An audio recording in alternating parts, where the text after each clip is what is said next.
To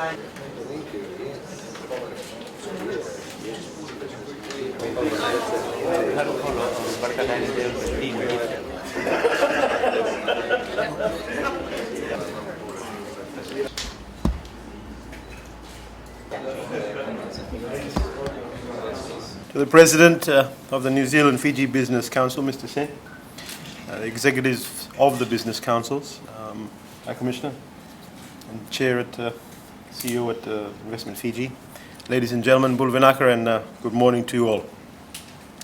I wish to extend a very warm welcome to all the participants at today's Fiji Business Mission Seminar. I'd also like to congratulate all the organizers for organizing this particular seminar, for bringing together key speakers who will all tell you that Fiji is open for business and why you should act now and not miss out on the Fijian boom. Today's seminar, ladies and gentlemen, has a very significant theme of building opportunities together, and that is exactly what Fiji believes in. We have a constitution that places great importance on the collective role to take Fiji forward, and we're all now and forever will be called Fijians.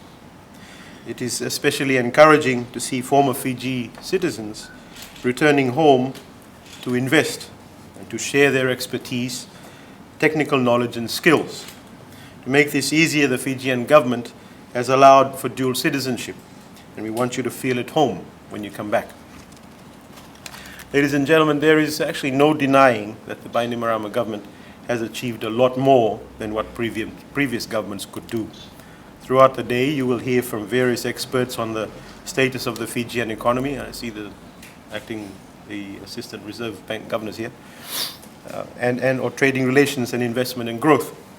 The Reserve Bank of Fiji has revised the growth forecast for 2015 from the initial 4% to 4.3%. The estimated growth for 2014, ladies and gentlemen, has also been positively increased to 4.5% from the anticipated 4.2%. This marks 3 years of growth above 4%, the likes of which has never ever been experienced before. The Bainimarama government has gone to great lengths to create a stable and conducive business environment that encourages growth and development. With the lowest corporate taxes and streamlined income tax structure, a number of tax-free regions that have been established on Fiji's two main islands, Viti Levu and Vanua Levu, as well as in our maritime islands. And the Fijian government is investing significantly in development of key infrastructure such as roads, bridges, ports, and airports. Since 2009, an average of 27.3% of the budget has been dedicated to capital expenditure, with 32% and 36% put to capital in 2013 and 2014 respectively. As a result, total investment in Fiji has been on an upward trajectory since 2009, reaching the highest level since the 1980s, which in 2013 accounted for 29% of the GDP, or 2.145 billion. It will be for the first time in Fijian history that investment will be above 25% for 3 consecutive years. This growth has been led by private sector investment, a large portion of which is attributed to foreign direct investment. Ladies and gentlemen, now is the time for action to follow words to ensure that the private sectors in both countries enjoy real benefits from our next chapter of growth.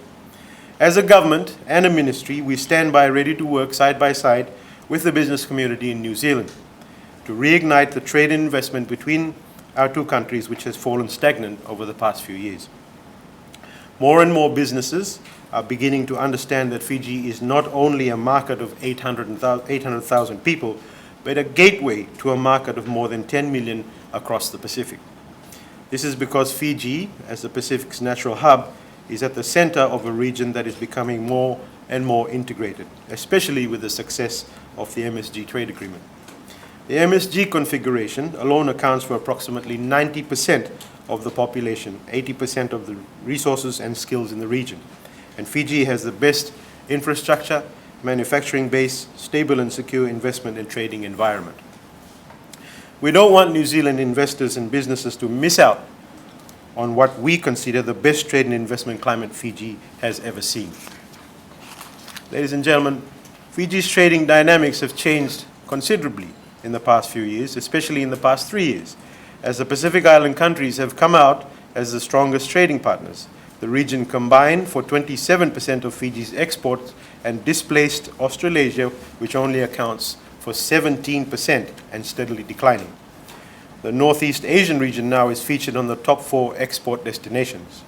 Ladies and gentlemen, this does not mean New Zealand is a trading or investment partner is unimportant to Fiji. While the Bainimarama government is fully committed to its policy of developing new markets and forging new trade relationships, we are also willing to encourage re-engagement with our traditional partners in order to create new trade and investment opportunities that benefit us all. My message is this: we welcome investment from our traditional partners, and we envisage a future in being able to increase trade with New Zealand and obviously Australia.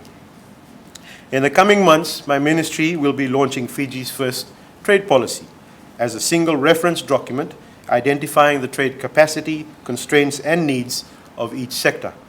The policy provides a 10-year plan in terms of trade and investment and identifies the potential in the New Zealand and Australian markets while providing specific strategies to relaunching Fiji's interest in these markets.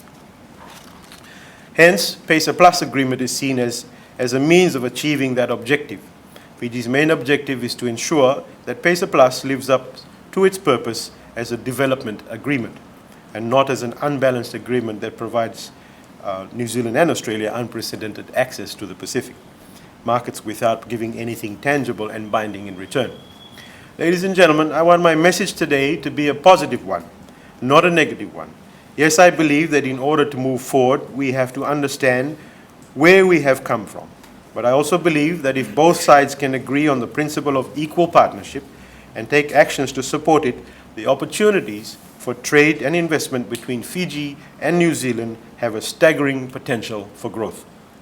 An area for immediate consideration and cooperation is a review of the NZ-Fiji Double Taxation Avoidance Agreement. It is woefully out of date and needs revision to ensure that investors in both our countries benefit from the full range of incentives offered. Another area for cooperation is the potential for incentivizing New Zealand investors to outsource parts of production processes to Fiji and other Pacific Island nations. We believe there are comparative advantages in the region, and it is sensible to a company's bottom line to move parts of its production process here. Ladies and gentlemen, New Zealand and Fiji are natural trading partners, and we must work together to reach the full potential of our relationship. As captains of industry, I call on you today to encourage your government representatives to be part of developing opportunities together. And on behalf of the Fijian government, I would once again offer our assistance for you to take full advantage of doing business here. I wish you well in your deliberations today and look forward to positive outcomes for our united future. Thank you very much, Minister. Proud of me, can't you? You see the main thing, Minister, is all the flashes are going to be bouncing back off my head.